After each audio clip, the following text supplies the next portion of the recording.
জীবনে এই ৫টি কথা কাউকে বলবেন না। নাম্বার ১, আপনি কখনো অপমানিত হয়েছেন সেই কথা কাউকেই বলবেন না।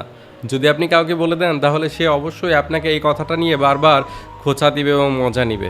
নাম্বার ২, আপনি আর্থিক ক্ষতির মধ্যে পড়েছেন এটাও আপনি কখনোই কারোর সাথে শেয়ার করবেন না। তাহলে আপনার এই খারাপ পরিস্থিতির সুযোগ নিতে পারে। মানুষ আপনাকে ইগনোর করতে পারে, আপনার থেকে যোগাযোগ বিচ্ছিন্ন করতে পারে। যদি আপনি টাকা ধার চেয়ে বসেন সেই ভয়ে, তাই কখনোই আর্থিক ক্ষতির কথা কাউকে বলবেন না।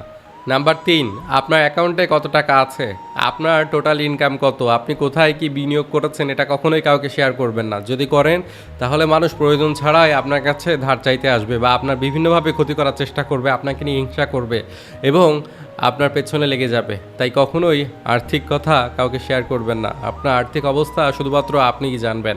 নাম্বার ৪, আপনার পরিবারের গোপন কথা কখনোই কারোর সাথে শেয়ার করবেন না। কারণ পরিবার একান্ত ব্যক্তিগত, তাই ব্যক্তিগত কথা বাইরের কারোর সাথে শেয়ার করা উচিত না।